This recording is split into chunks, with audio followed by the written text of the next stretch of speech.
My name is Thomas Wood, and I'm going to. My company is called Fast Data Science. And I'm going to talk to you about AI and natural language processing in the pharma industry. So there's a number of examples of AI that we see in industry at the moment. So within and outside pharma, there's traditional machine learning and statistics, which a typical example would be you have a student, you know a bunch of things about them, and you want to predict the likelihood of them failing their exam. And that's kind of things that you could do in Excel or with pen and paper. It's very simple, very easy to understand, but it's often got a lot of impact. And then the next type of AI I'm going to discuss is deep learning. So that's typically things like image classification. So if you have images of fire hydrants or factory defects and you want to classify them, then you can use deep learning and neural networks. Generative AI I'm going to touch on. So that's tasks like, people using GPT to write blog posts and so on, and how that could feature in pharma. And then finally, I'm going to touch on natural language processing, which is the area that I'm mostly working in. So that, with NLP, traditional natural language processing, we can do things like you find all the countries mentioned in a text, find all the drug names mentioned in a document, identify, molecular weights and things. So lots of useful things for pharma using not particularly sophisticated tools. So a brief overview of the drug development pipeline. At the start of drug development, you have around 10,000 compounds which are identified by the biologists and pharmacologists in the organization. And then those go through the drug discovery and the preclinical pipeline. And by the time you've eliminated the ones that have no prospect of eventually becoming a drug on the market, you might end up with 250. So there's a lot of dropout at every stage of this pipeline. You then go through to clinical trials. After phase 3, you get FDA approval, and typically maybe of the original 10,000 that you had at the start, you might only have one by the end, and then you move on to phase 4 approval. So every stage of to the phase 4 trial, rather, every stage of this process, a large amount of text data is generated. So the drug discovery stage, there's things like scientific literature, which is publications that list molecules or list interactions between molecules or molecules and targets. So there's a lot of NLP you can do there. There's also things like deep learning and really smart AI models that get used in the drug discovery stage as well, but I'm focusing today on natural language processing. Then during the clinical trial process, you have protocols. So typical, let's find a protocol. This is an entry in a clinical trial registry of a trial, and that comes with this document, the protocol, which is quite long. This one is 59 pages long, so this is actually a really short one. And a lot of the information about the trial is contained in tables like this one, so which is quite hard to handle without natural language processing. So so that's the phase. The phase 1 to 3, you get a lot of text documents generated. You also get documents that list the narrative of what happened in the trial. So you get reports on all the adverse events, all the things that went wrong during the trial, all the reactions that people had to drugs, to the drugs that they were given, and that can be PDFs that are thousands of pages long. And so harvesting through all this data is pretty hard work, and that's where natural language processing comes in. By the time the drug gets towards the end of the clinical trials, you get the FDA approval, the drug goes on the market, and you get to phase 4. And in phase 4, large amounts of text data is also generated. So you have real world evidence, you have documentation of any adverse effect, any adverse event that's associated with the drug. You have interviews with doctors. where the pharma company investigates, what do doctors think about this drug? Are they prescribing it? Are they hesitating to prescribe it? Are they saying that patients don't like it? And so all of that gets fed back in, again, in text format. So all through this drug development pipeline, but especially towards the end, large amounts of text data is generated. And that's something that, we have to handle. And that's where natural language processing is coming in. The next question is AI, is it even needed? So for a lot of initiatives, candidate initiatives of AI in a business, whether that's in pharma or elsewhere, we, quite often the first thing I do is I ask, do we need to use AI to solve this problem? So imagine if you want to estimate the cost of building completing a building. You can also just take the average cost that it took in the past and take a reference class, and that's pretty effective too. So AI doesn't always add value on top of those really simple approaches. And before we get started, quite often we would explore all the candidate AI initiatives that you could do in that organization, and then work out for each one the technical effort that's required, so we can quantify that, use surveys, use quantitative methods, and work out, okay, is this, how hard or easy it is, and then high or low business impact. And really the things that you want to do in a business, whether that's pharma or in another industry, is find things in the top left where there's a high business impact and they're also easy to do. And quite often those are things like predicting risks, predicting things going wrong. So I'm going to walk through first the traditional machine learning and how we use that in pharma. So a lot of the most valuable uses of AI are when you have a load of data in the organization, you have in-house knowledge as well. Let's say you have data on clinical trials that were run in the past, and you can just use a really, really simple machine learning model to build predictions. So for each clinical trial, you have information that such as where it was run, what kind of condition it was run for, how many people participated, and you have the cost for the past trials. And given a new trial, can you predict what it's going to cost?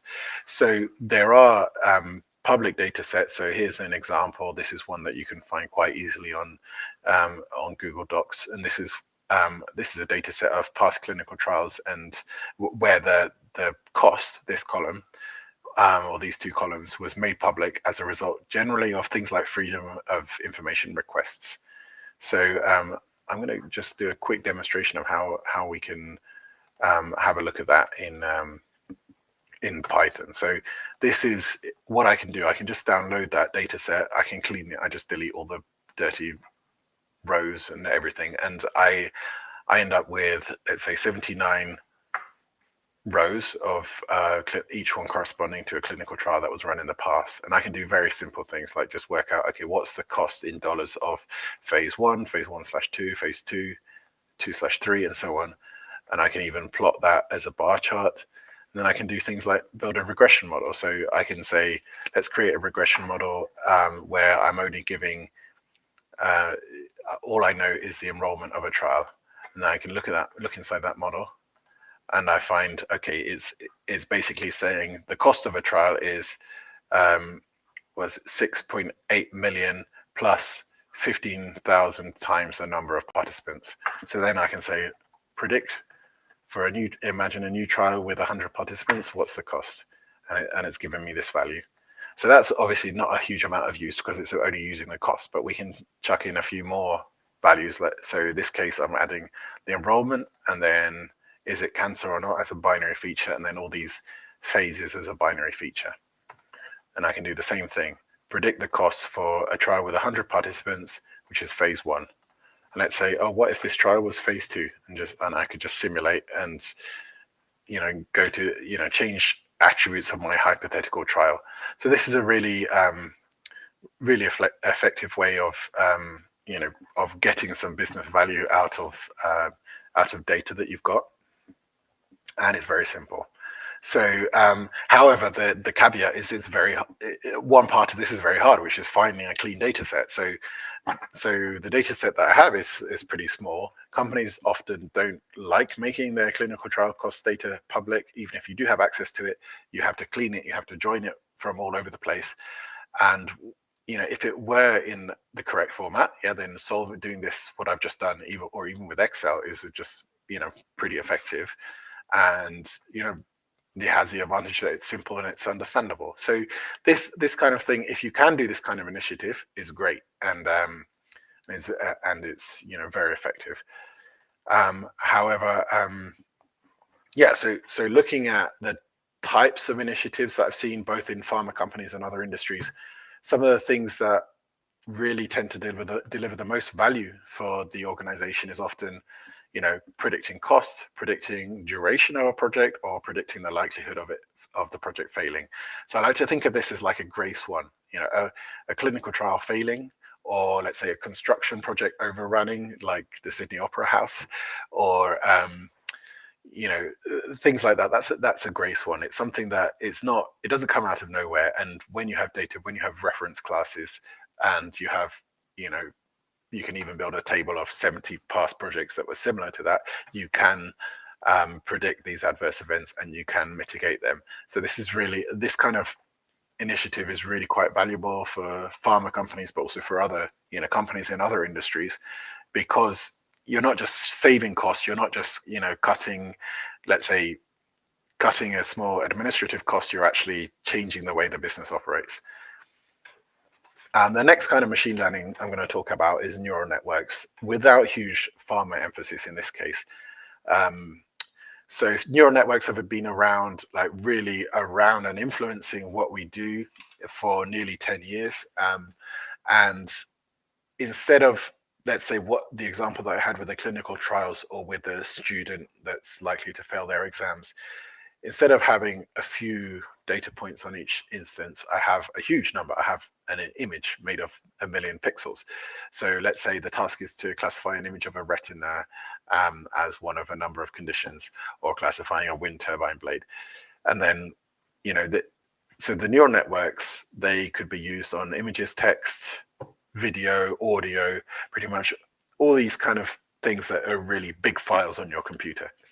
And in pharma, most of the usage that I've seen of this type of machine learning is way back in the beginning of the pipeline, in the preclinical and the drug discovery stage. So I haven't really been working with these so much. Illustration of what neural networks do, a lot of people will have seen this kind of thing. So there's a challenge called the ImageNet challenge, which is what we use as a yardstick for evaluating neural networks sometimes. And there's 1,000 images, 1,000 image classes in this challenge. And prior to the convolutional neural networks, no computer model had any chance of really correctly identifying a species in these images.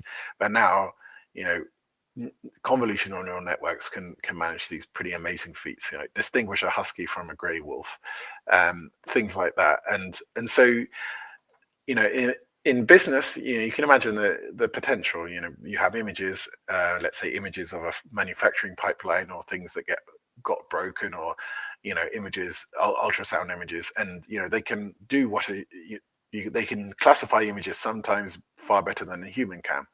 The disadvantages of this approach compared to the traditional machine learning, which I covered earlier, is you need a lot of computing power to deploy them. They're really expensive to run for real-time predictions. So you often need to have an account with Google, AWS, or Azure, Microsoft Azure, and you have to pay a monthly bill, which you'll get a discount on it for the first 1 or 2 years, and then it tends to go up. It's pretty hard to develop these and train them. They're hard to understand. And also, something that I often don't see discussed is really the business value that these offer as well is not always as what you would get from those very simple machine learning models, that like the cost prediction. For example, if you do replace an ultrasonographer with a deep learning system that can classify the ultrasound images, that's not, you can only replace one part of that person's job. You're not going to replace all the other things that they do, like patient interaction, decision making, diagnostics, and so on.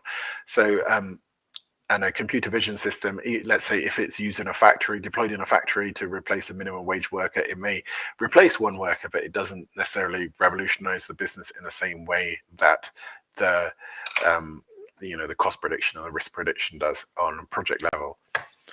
The next thing we're going to look at is traditional natural language processing. So in this case, a company has large amounts of unstructured data, like the protocol that I showed you before. So, this kind of document. And then how, that data is just sitting there in PDFs. This often happens in the legal industry, in finance, in medical, in pharma, in insurance. And how can you use a huge PDF? You have a gold mine of information hidden inside PDFs. For example, an example from outside pharma is ships. So in shipping, you have ships being detained by port authorities, and that's very expensive for the shipping company. But prior to a ship being detained, it doesn't really come out of nowhere. You have a PDF of all the inspections that the ship underwent. So if the ship had a bunch of inspections in the past where, poor fire safety was highlighted, then that ship is very likely to be detained the next time it calls into a port. So that kind of thing is really quite valuable, and that's really taking the example I've just done of the clinical trials and taking it one step higher. So, and one way to think about this is imagine in your business, if you have an unlimited supply of smart graduates who understand your business process and they have access to all these PDFs that you have floating around your business, what would they do when they see a new document coming in? So that smart graduate, when they see a document coming in saying this ship has defective lifeboats, they would say, okay, that's likely to be detained, but we don't always have the resources for that. And the same with a clinical trial. If a smart graduate sees a clinical trial protocol and there's something wrong with the sample size, they will say this trial is likely to fail because trials like this in this way in the past were likely to fail. Quick illustration of the rule-based NLP. So imagine you have an input sentence like this, which mentions some drugs by name. So we've got tools that will just very quickly pick out all the drugs and map them to URLs, to IDs and so on. And then from that we can do things like we can get all the properties of the drug. We can find out, is this document talking about small molecule drugs? Is it talking about biological drugs? Is it talking about, what is it discussing? And that's, that in itself, it's not really even AI, it's just rules, but it's pretty powerful, pretty useful. Another area that I've seen NLP, or some of the projects I'm working on for pharma, in the pharma industry, are this kind of thing where you have regulatory compliance. So when the trial is run, you get the huge narrative reports which come out of it. So that could be 2,000 pages long, and they describe something like, they might look like this. I mean, this one is I generated with GPT, but this is this kind of thing where you have a discussion of how the patient responded to the drug, and then other things that are not related to that. And what we can do is we can redact things that relating to the guy's visit to A&E, which is not part of the drug trial itself. And so that's something that we can do with AI, and we're working on that. And that's kind of regulatory compliance. That's quite an important area of pharma as well. Another one is after the drug gets approved and it's on the market, you have key opinion leader insights. So a doctor will say something like, I would hesitate to just prescribe this and that drug together because of the interaction. And that's something that we can highlight. We can highlight interactions or highlight, any consistent opinion that comes up from interview transcripts, and that's really quite valuable. That's right at the very end of the drug pipeline, after the drug is on the market and it's been approved, you get a lot of transcripts like this coming up. Where the NLP really gets really interesting and really powerful is this hybrid. So combining my traditional machine learning that I did at the beginning in Python with the natural language processing, you you can actually take the protocol document, so a document like this, and predict the cost directly from this document, which is basically the best of both worlds. And so that's one project that I'm working on at the moment, combining machine learning and natural language processing to predict the cost in dollars of a trial using the PDF. So I'll show that at the end. Generative AI. So this is one that I haven't really been using in pharma because there's a number of reasons why you can't really use it for a lot of these purposes. It's not, it's very, very new. It would be hard to get clients or regulators approval. It often involves using third-party companies to process your data. And it's also widely understood. So people people use it as a search engine. People, expect it to be able to retrieve information, but it is very powerful. And the way I like to describe it is it's like the predictive text on your old Nokia phone, but much, much smarter. And, it's basically just constantly predicting the next sequence of words. So it doesn't, that's why, it sometimes does things that are very clever, but sometimes does things that are less clever.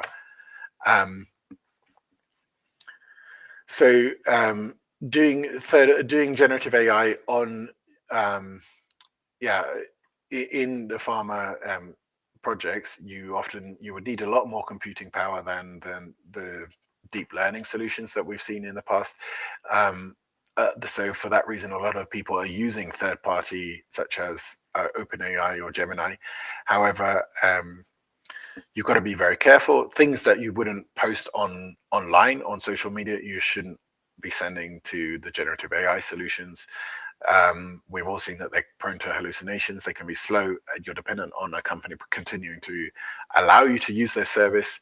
And also training your own LLM is pretty hard work. So this stuff is very new. It is making an impact in pharma, but you're constrained a bit by regulation, by privacy, by the constraints around sending stuff to third parties. You can host it yourself and get around it, but still there's a lot you can achieve with the methods I mentioned earlier that you don't necessarily need to resort to generative AI.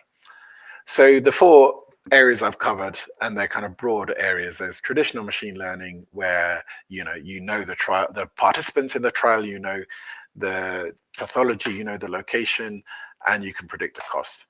Great if you've got a table of really neat data in Excel. There's deep learning, which is human-like classification of things like images. That's pretty hard to do, expensive to run, but pretty amazing when it works. Generative AI. This is human-like responses. It's a bit of a legal gray area still. People are working out when they're allowed to send data to things like third-party services and when they aren't. You have a bunch of dependencies on third-party companies, which may increase their prices and so on. And there's litigation going on. So some of these organizations, some of the companies making generative AI models have scraped information from the internet, and now lawsuits are coming up. So but it's a pretty exciting area as well. And then traditional natural language processing, which is really any analysis of text data, so the PDFs that are floating around companies, is pretty hard to do, but is high value, especially if you can combine it with the traditional machine learning. So so where NLP in particular fits in the pharmaceutical, I would say at the preclinical stage, it would take the form, or from what I've seen so far, not exclusive to just what I'm listing here, quite often how you would use it would be for analyzing scientific literature, finding candidate interactions, and so on. In drug manufacturing, it's also useful. You can use it for analyzing supply chains and so on. And in the clinical stage, so phases 1 to 3 in particular, you can de-risk the trials. You can use it for redaction, and then phase 4, you can also, we're using pharma, NLP in pharma for, for things like marketing, and also for analyzing the insights from doctors, from key opinion leaders, and so on, analyzing interview transcripts. So so far, I'll show you a brief demo of one of the tools that we've developed as well, because this is kind of an illustration of the cost assessment. So this tool, clinical trial risks, you can find it at clinicaltrialrisk.org. And how this works is you can upload, let's say I can upload the PDF of the protocol that I just downloaded, and what we can see, it analyzes the PDF and works out an estimate of the cost of running that trial, or of the risk of running that trial. And we're working now on cost models. I'm just going to refresh this and pick a different one from the list, actually. Yeah, there we are. So this one, so we can see it identifies the pathology, identifies the phase, and the statistical analysis plan, the effect estimate, number of subjects participating in the trial, number of arms, countries, and simulation, whether the trial uses simulation. And eventually we get an assessment that this is a high-risk trial. So what we're adding to this tool at the moment is a bunch of extra features and the ability to extract data from the tables inside the PDF, and the ability to predict the cost of the trial in dollars. So this tool is going to become a lot more powerful pretty soon. We're not using generative AI in it at the moment. So, and part of that is due to the restrictions on privacy and confidentiality of data. But it's yeah, a pretty exciting area to be working in. So thanks very much. If you have any questions, please feel free to write them in the chat. And you can contact me at fastdatascience.com.